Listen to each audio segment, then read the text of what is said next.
awal pendirian ayah saya mendirikan pesantren ini memang lebih ke Kitab Kuning tahun 70-an sampai tahun 90-an lah.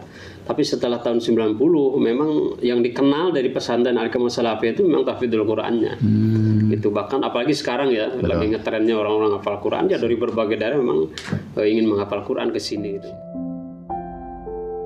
Kalian belajar di pesantren Al-Hikam Salafiyah, belajar tentang tahfidzul Quran, belajar Al-Quran, membacanya, tahsinnya.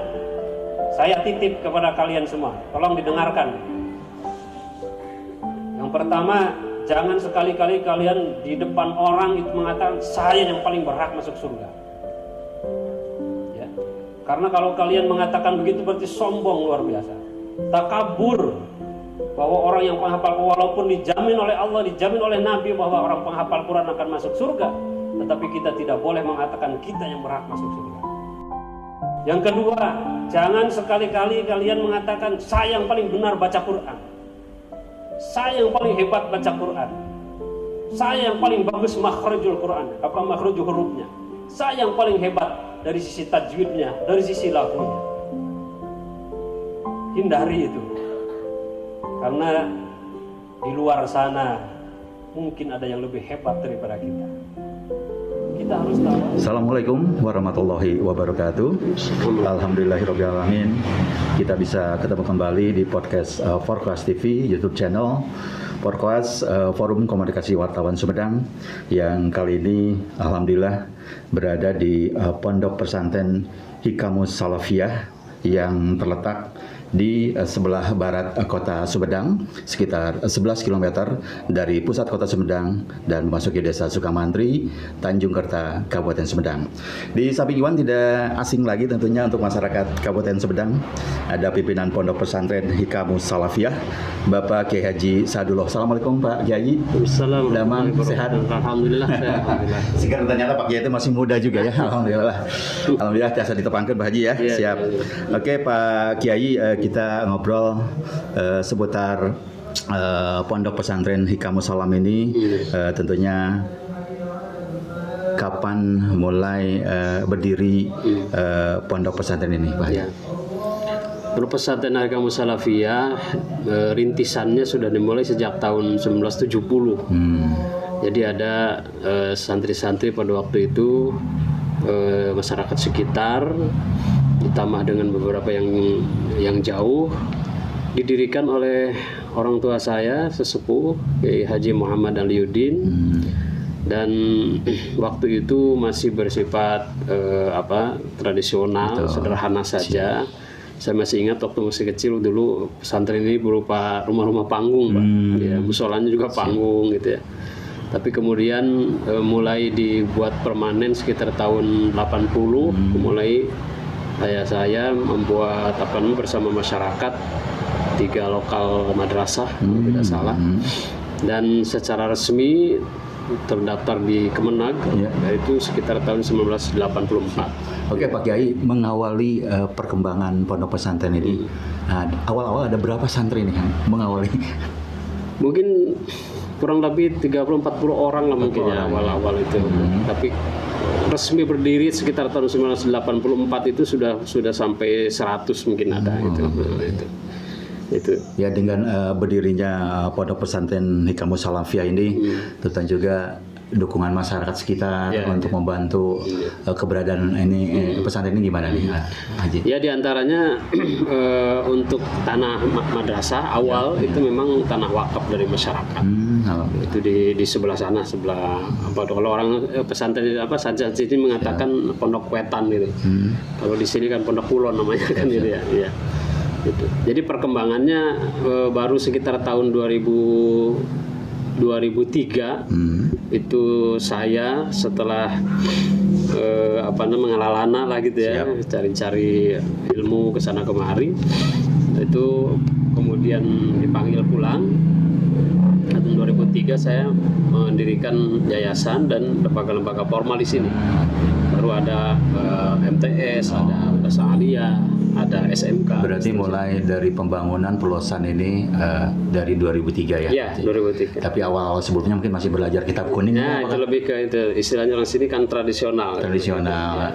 Terlepas dari awal mula makin kesini dengan keberadaan pesantren ini tentunya mendukung program-program yang diajarkan oleh pemerintah. Ya, itu berapa MTS awal? MTS awal begitu sekitar 30-an 30 ya. Siswa pertama Siswa itu. pertama. Tapi ayah saya juga kan mendirikan SMP juga di luar sana di alun-alun Tanjung Kerta itu. Tapi itu siswanya boleh pulang pergi dari rumah. Kalau di sini kan semuanya harus menginap di pesantren. Jadi mondok ya? Mondok semuanya, harus di asrama semua. Ada cerita-cerita mungkin ya anak-anak baru karena sebelum itu mungkin yang namanya pesantren identik mungkin kalau dulu itu budak bawang tidak ya. Tapi mudah-mudahan ke pondok pesantren Hikamus Salafiyah mah tidak ada ya Pak Haji ya. Ada yang dititipkan orang tua atau kemauan anaknya sendiri atau yang orang tua menitipkan, "Aduh Pak Kiai, anak saya mah pengen pinter, bager, udah pesantren." Gimana ceritanya Pak? Banyak cerita itu. Salah satunya yang cukup menarik. Dulu ada salah satu tokoh dari Kampung Ambon kalau tidak salah di Jakarta. Iya. Saya waktu itu nggak paham Kampung Ambon itu seperti apa. Belakangan lah tahu bahwa Kampung Ambon itu ternyata banyak pengedar narkoba di situ kan. Jadi ada orang datang kemudian dengan pakaian preman, banyak tato dan sebagainya. Tiba-tiba datang ke sekretariat pesantren, ketemu dengan saya. Dia bercerita bahwa dia punya anak usia SD kelas 4 kalau tidak salah. Sementara dia sendiri adalah seorang sopir angkot. Dan dia mengakui bahwa dia itu adalah pengedar narkoba. Saya ingin mengirimkan anak saya ke pesantren katanya. Karena bagaimanapun saya walaupun tukang mabok dan sebagainya, anak tidak mau katanya seperti saya. Tapi anak itu juga kelas 4 itu juga sudah pencandu narkoba juga gitu waktu itu. Saya sempat khawatir ini benar nggak? Saya kan waktu itu mengatakan bahwa di sini baru usia SMP boleh datang ke sini. Kalau usia SD belum bisa. Oh nanti 2 tahun lagi lah boleh katanya. Setelah saya tunggu 2 tahun lagi ternyata nggak datang. itu cepat. Itu cerita yang tidak akan terlupakan ya Pak Kiai ya. Ternyata memang kalau identik yang namanya pesantren biasa penitipan orang tua karena anaknya mungkin ada mengkhawatirkan atau gimana. Yang banyak terjadi begitu dari kota-kota besar misalnya datang ke sini. Ya ini anak saya yang satu ke ITB, yang satu ke Unpad itu. Karena ini bandel saya kirimkan ke pesantren. Kebalik.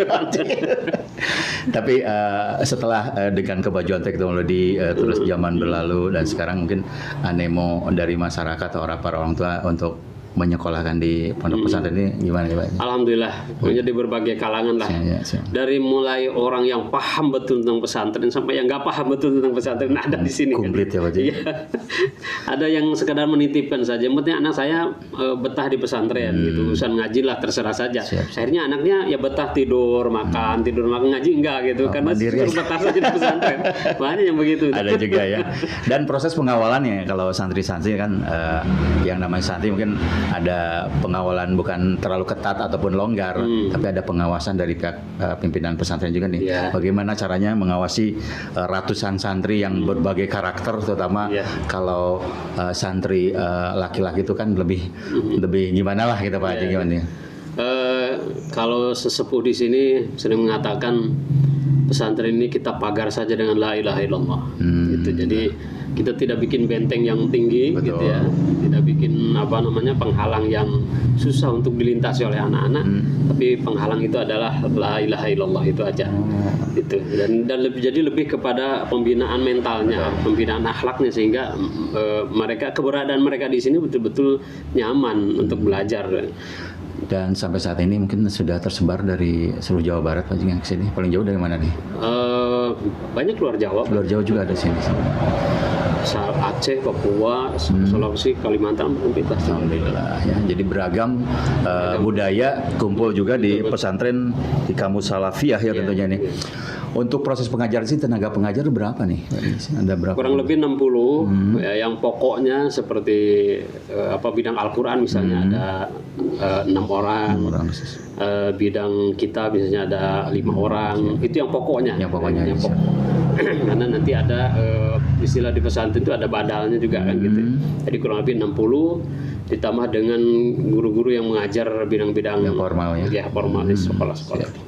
Untuk ini kan sekarang yang namanya pondok pesantren aja juga anak yang pengen hafalannya, hafiz Quran nih.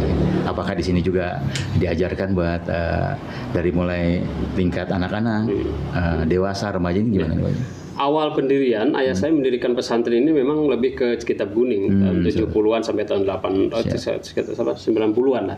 Tapi setelah tahun 90 memang yang dikenal dari pesantren Al-Kamil Salafiyah itu memang tahfidzul Qur'annya. Itu bahkan apalagi sekarang ya, lagi ngetrennya orang-orang hafal Quran ya, dari berbagai daerah memang ingin menghafal Quran ke sini itu. Dan di sini memang diformat anak-anak itu untuk menghafal Quran. Jadi walaupun dia di sekolah, misalnya di MTS, di Aliyah, SMK, di sekolah sendiri ada materi tentang tahfidzul Qur'annya. Nanti di pendalamannya ada di pesantren gitu. Jadi di pesantrennya dia menambah hafalannya, di sekolahnya teori tentang hafalannya gitu. Ada strategi atau cara khusus pengajaran biar anak-anak senang menghafal di sini apa nih? Resepnya biasanya biar anak tuh mudah gitu untuk menghafal. Ya. Anak-anak itu biasanya kan maunya sendiri lah gitu ya. Jadi kita arahkan kita bawa dulu anak ini maunya apa nih, senangnya di mana. Kalau ngapal Quran dia senangnya apa, di bawah pohon atau di kolam ya. Kita lihat dulu sebenarnya kalau ada persoalan, ada anak yang punya persoalan tentang menghafal Quran, kesulitannya seperti apa, itu biasanya kita lihat dari situ. Kesenangannya apa biasanya. Dan kembali untuk program yang rutin tahunan nih Pak Kiai, di sini kan sudah ada TPA, ada majelis taklim, ada madrasah dan sebagainya. Ini untuk pengaturan programnya sendiri dari pihak pesantren gimana nih? Ya. Di sini nih istilah kami disebutnya satu atap lah gitu ya. Jadi semua lembaga pendidikan yang ada di sini baik yang formal maupun non formal itu diatur oleh sebuah lembaga yang namanya yayasan.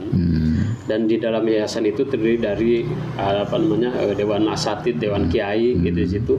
Jadi program apapun yang dibuat itu sudah melalui persetujuan lembaga itu gitu. Sehingga ada program tahfidz, program kitab kuningnya, program formalnya, semuanya itu disetujui oleh lembaga itu. Dan dipegang orang-orang yang betul-betul menguasai ya Pak Haji ya, secara proporsional ya mereka pastinya. Ya. Baik Pak Haji, kita ketahui dari prestasi apapun biasanya setiap pondok pesantren punya prestasi, terutama dari santri-santrinya sendiri ya. Pasti ada, baik itu untuk tingkat lokal, nasional dan internasional. Bagaimana nih membentuk karakter yang diinginkan santri, yang tentunya ini membawa nama baik ya, alma maternya, dia bisa berprestasi di bidang MTQ atau gimana Pak Jan? Kami di sini memang mencoba menggali seluruh potensi santri, apa bakatnya yang dia punya gitu. Dan ketika berhubungan dengan misalnya tahfidzul Quran, tentu kita arahkan ke situ semaksimal mungkin. Maka ada anak-anak di sini yang sudah untuk prestasi lokal, kabupaten, provinsi, nasional sampai internasional sudah ada gitu ya. Di bidang-bidang lain pun seperti itu, misalnya di bidang keorganisasian. Jadi kan tidak semua santri di sini nanti pas selesai dari sini kemudian jadi kiai semua. Iya, betul. Nah, ada yang jadi pengusaha, bakatnya ke pengusaha, kita arahkan ke pengusaha. Ada yang bakatnya ke arah organisasi, arahnya ke politik, ya silakan kita bina ke situ. Termasuk ke tulis menulis lah, jurnalistik kita arahkan ke situ gitu. Bahkan anak di sini ada yang jadi wartawan, alhamdulillah. ada yang jadi berarti bisa bikin ini media khusus ya? Iya, betul. Iya, ada korcil ya, koran kecil. Ya alhamdulillah, berarti semua potensi yang ada di pesantren ini dikembangkan buat anak-anaknya. Dan selain itu mungkin sempat ada pertukaran dengan pondok pesantren yang lain Pak Haji, misalnya dari Jombang, dari mana gitu, misalnya ada pertukaran santri. Saya itu belum membudaya ya, untuk pertukaran seperti, tapi pernah ada. Pernah misalnya kita dulu dengan di sebuah lembaga di Aceh misalnya, tukar pelajar lah misalnya. Ada juga di daerah mana dulu, ada di Bogor kalau nggak salah, pernah kita tukar seperti itu. Kalau alumni kita yang diminta misalnya untuk ngajar di sana sini banyak. Sudah tersebar berarti. Sekarang juga tidak terpenuhi nih, banyak yang meminta tapi belum kita penuhi. Dan ini berarti ada alumninya di sini yang mengkoordinir ya tentunya, walaupun udah terlepas di mana dia bahkan buka pesantren sendiri, mungkin ada alumni. Ada. Alhamdulillah. Di Palembang sudah ada ya. Di Kalimantan sudah ada. Bagus sekali Pak Haji. Ya dengan perkembangan zaman, kemajuan teknologi, apakah di pesantren ini juga diperkenalkan IT-nya Pak Haji? Karena dengan media itu orang bisa berkomunikasi dengan cepat. Dengan apa? Mungkin ada program khusus tentang komputerisasi segala macam, tidak sudah manual lagi untuk pesantren ini, gimana nih Pak Haji? Ya hampir mungkin dengan sendirinya hampir seluruhnya pakai komputerisasi ya. Saya pernah pengalaman tahun 2000 diminta mengirimkan tenaga pengajar ke Malaysia sama Brunei. Waktu itu kualifikasinya harus sarjana dan pandai IT. Kita tahu tahun 2000 itu jarang. Masih minim ya itu. Pandai komputer itu jarang. Betul. Nah, dari situ latar belakangnya, maka di sini saya wajibkan anak-anak harus tahu tentang IT itu gitu. Seperti itu. Ya, bagus, berarti sudah dari dulu ya dikembangkan. Nah, kita kembali ke geografis masyarakat di sini nih. Dengan adanya ini mereka bisa pemberdayaan nih, atau mereka nanti selain saya lihat ada kayak toko, kemudian masyarakat sekitar dilibatkan apa nih, Pak Kiai? Begini. Untuk masyarakat sekitar kita bebaskan, bahkan kita persilakan santri-santri untuk berbelanja. Misalnya kalau masyarakat buka toko silakan belanja. Mungkin makanan yang pagi untuk sarapan itu rata-rata masyarakat sekitar yang mensuplai. Gitu. Kita sediakan tokonya. Ada juga yang masyarakat sendiri buka tokonya gitu. Hanya yang saya minta kepada masyarakat itu tolong ikuti aturan tata tertib pesantren. Salah satu misalnya tidak boleh menyediakan rokok misalnya. Ya, tidak boleh menyediakan meminjamkan HP misalnya, karena di sini tidak boleh. Para santri tidak boleh. Tapi masih banyak yang main-main gitu ya. Banyak. Biasa makin dilarang makin bandel ya rasanya. Gitu. Beda gitu kalau mangga gitu kan izin. Tadi kan dengan motonya la ilaha illallah ya. Jadi santri tidak mau santri ini mah enggak mau WA ke teman. Dan pesantren sendiri punya lembaga ekonominya sehingga misalnya kepontrennya punya warung santrinya itu. Ya biar pesantren juga warung-warung pesantren juga bersaing dengan masyarakat, silakan saja, kami tidak membatasi. Betul. Hanya waktu seperti sekarang aja mungkin PPKM seperti ini ya, karena santri tidak boleh keluar misalnya aja, masyarakat juga terimbas. Seperti itu. Ini tadi kembali lagi ke Hafiz Al-Quran nih, sudah melahirkan beberapa ataupun Qori'ah internasional sampai kemana nih? Apakah ada kerjasama dengan negara Arab Saudi atau Yaman segala macam untuk yang sudah juara Qori'ah internasional? Biasanya itu dengan sendirinya Pak. Biasanya ada yang mintalah biasanya kan gitu ya. Dulu seperti saya, kalau saya tahun 95 dulu ya, 95 tahun 2000 itu untuk internasional di Saudi Arabia, internasional di Yordania waktu itu juga diminta oleh pemerintah Saudi untuk sekolah di sana. Kemudian ada saya juga sama waktu itu di Libya. Dan keponakan saya pernah kemarin itu di Yordania. Ada yang lainnya mungkin tingkat-tingkat nasional lah gitu. Untuk santri-santrinya sendiri Pak gimana? Di luar family tadi Bapak ini, untuk santri-santri yang umumnya gimana? Iya, jadi sampai tingkat nasional ada ya. Dan itu jebolan Hikamus Salam tetap menjuarai untuk Jawa Barat, mewakili Kabupaten Sumedang minimal gitu. Oke, Pak Haji, ini udah berdiri sekitar berapa tahun nih sampai sekarang? Berapa tahun ya? Mungkin 30 lebih ya. Kalau formalnya ya mungkin 36 tahun lah. Udah 3 dekade lebih ya.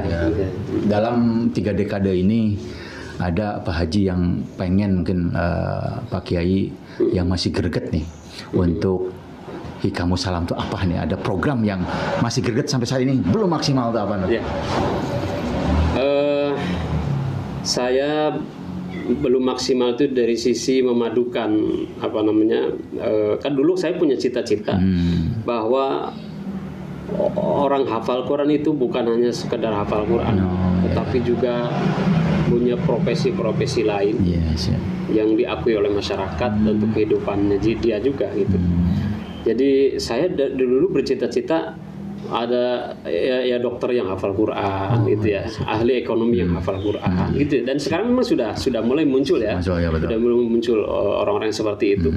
Tapi khusus untuk di pesantren kami ini, kami memang rintisan awalnya karena bidang kitab kuning, maka kemudian kita sering agak berbeda berbeda pendapat dengan bidang itu kan gitu ya. Jadi agak berbenturan terus ya. Gitu. Ini yang makanya kami juga mendirikan sekolah formal di sini itu dalam menangkap ke arah itu sehingga anak-anak yang keluaran dari MTS, dari Aliyah atau dari SMK di sini ya hafal Quran gitu. Sehingga melanjutkan ke perguruan tinggi, dia menjadi seorang profesional, dia juga hafal Quran. Nah, itulah cita-cita yang sampai saat ini masih terus berjalan. Belum maksimal. Sudah ada dan sudah kelihatan ada, tapi belum maksimal gitu aja. Nah, itu sampai saat ini memang digaungkan untuk profesional, entah politikus juga ya harus apa-apaan lebih bagus ya Mas. Betul. Saat ini bukan waktu kampanye saja Pak. Iya betul. Kalau lihat hadis Nabi itu ada ya umul kaum aqra'uhum li kitabillah kan gitu. Pemimpin sebuah kaum itu kan yang lebih baik adalah orang-orang yang ahli di bidang Al-Qur'an. Kan gitu. Siap. Oke, baik Pak Kiai untuk mensikapi mungkin ini bisa sebagai barometer mungkin di Kabupaten Sumedang ya, pengajaran dari pesantren Hikamus Salam ini, adakah dikirim beberapa anak untuk ke pesantren lain, karena mungkin program ini sebagai percontohan di Kabupaten Sumedang misalnya Pak. Ya. Sebetulnya kalau kami diminta, kami kirimkan itu aja. Gitu aja. Bisa ada pesantren yang meminta kami untuk membina misalnya di situ ya kita kirimkan anak-anak itu, bahkan sampai ke Kuningan, sampai ke beberapa daerah lah gitu. Tapi ya kan kalau tidak ada program itu, ya itu yang saya harapkan sebetulnya dari pemerintah. Ini pesantren kan belum ada penyeragaman dari sisi kurikulum kan. Nah, itu. Harapan saya, kalaupun tidak pemerintah pusat, mungkin pemerintah daerah seperti Sumedang ini bisa melakukan itu gitu. Jadi mana kira-kira yang bisa diseragamkan di pesantren-pesantren itu, mana yang menjadi ciri khas. Ya itu. Siap. Dan kekurangan di pesantren-pesantren kita di daerah Sumedang ini kan jarang yang punya ciri khas. Kami di sini misalnya punya ciri khas Tahfidzul Quran. Di pesantren lain apa ciri khasnya kan belum jelas gitu. Apakah itu sudah sempat dibicarakan dengan Majelis Ulama Kabupaten Sumedang atau gimana dengan pihak-pihak terkait, stakeholder terkait nih? Kita punya program. Kita sampaikan itu supaya ada ciri khas. Misalnya ada pesantren yang ciri khasnya bidang fikih, pesantren bidang tauhid. Mungkin ada pesantren yang ciri khasnya bidang pertanian, bidang peternakan, seterusnya. Boleh-boleh saja gitu. Nah, itu edukasi kalau di sekolah umum kan ada ekstrakurikuler ya. Nah, apakah mungkin di pondok pesantren Hikamus Salam juga ada santri yang dikembangkan ke pertanian, ke peternakan, perikanan segala macam, gimana nih Pak Kiai ini? Kami mengikuti apa yang biasa dilakukan oleh kiai-kiai zaman dahulu. Ketika ada santri, biasanya santri itu tidak hanya dibina ngaji aja, enggak. Betul. Nah, santri itu biasanya dibawa ke kebun, bawa ke sawah, ke hutan, atau bikin keterampilan apa. Itu kan nanti setelah di rumah dia akan menjadi seseorang yang multi talent dan mandiri ya. Itu, gitu. Jadi di sini disiapkan juga kurikulum seperti itu, ekstrakurikuler seperti itu. Yang bidang bela diri misalnya ada pencaksilat. Gitu. Kami juga misalnya membuat latihan banser misalnya gitu ya.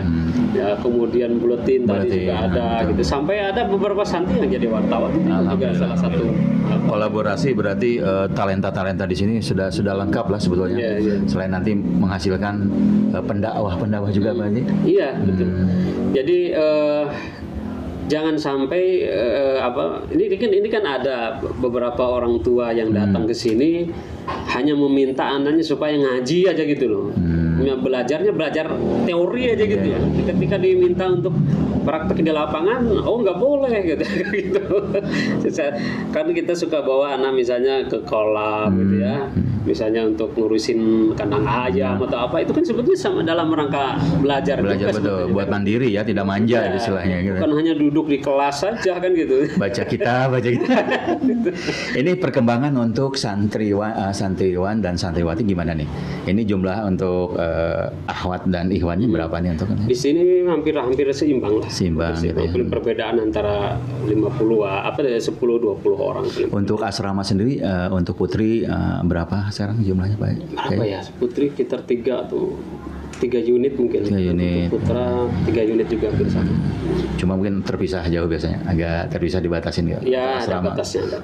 Alhamdulillah. Dan kegiatan padat mulai dari subuh sampai malam lagi terus ya. Ya kalau di sini pada subuh ngaji ya, ada yang ngaji Quran, surat tahfidnya, ada yang kitab, sorogan kitab.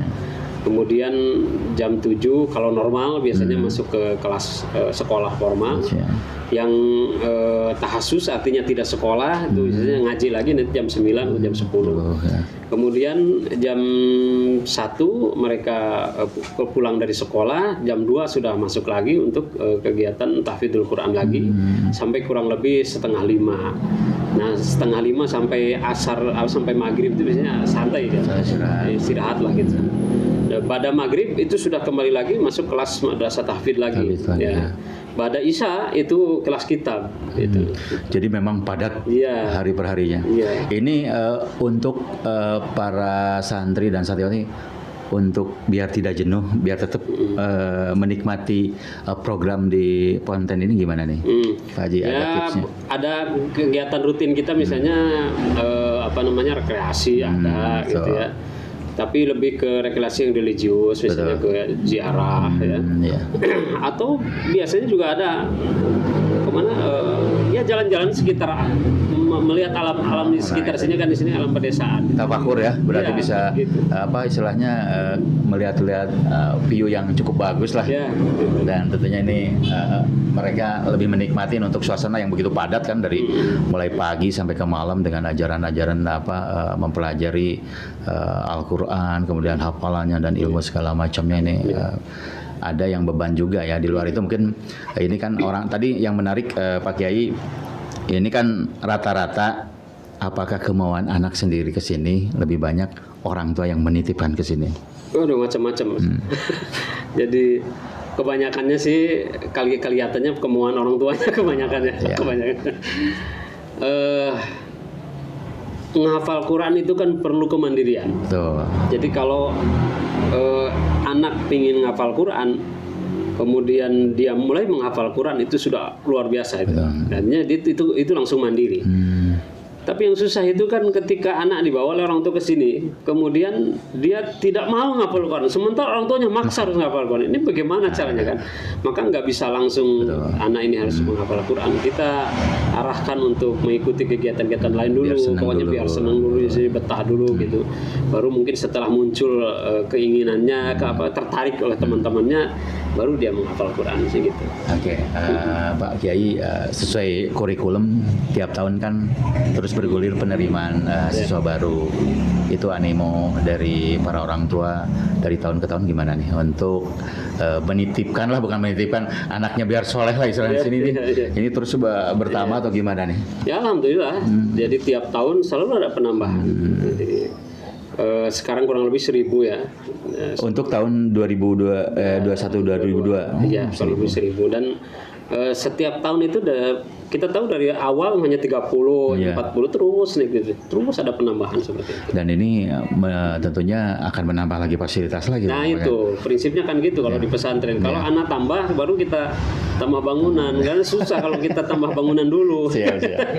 Kalau boleh tahu nih, misalnya nanti para pemirsa Porkoas TV ya, Pak Kiai anak saya pengen ke sini, kan tidak gratis kan Pak.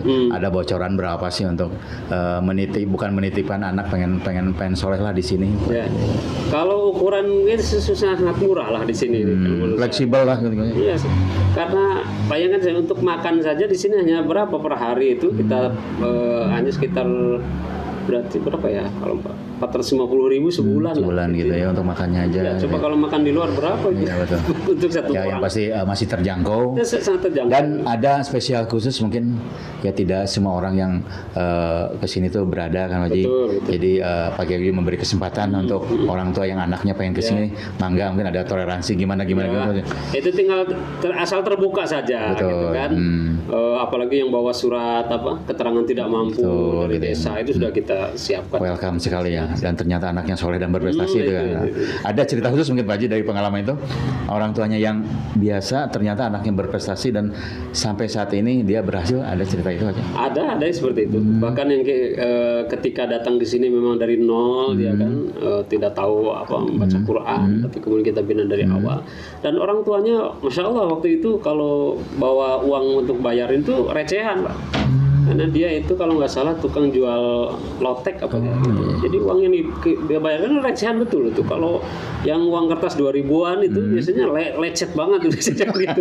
Tapi luar biasa. Tapi dengan bangganya tetap ya. Kata saya, sudah ketika dia mengeluh tentang suasana ekonominya, saya bilang, udah seadanya aja.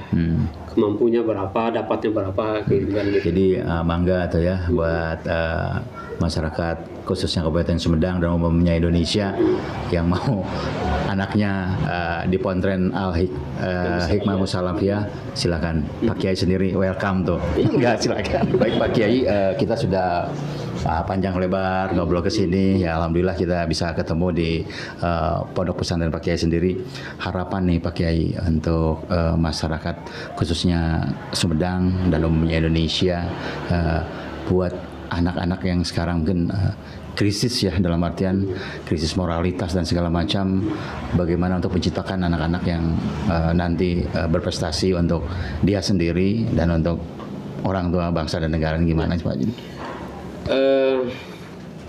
Harapan saya para orang tua dan masyarakat pada umumnya, ketika kita punya anak kemudian dikirim ke lembaga pendidikan, baik itu pesantren ataupun lembaga-lembaga yang lain, satu saja harapannya dan diniatkan di dalam hati kita, anak kita ini menjadi anak yang soleh-soleha.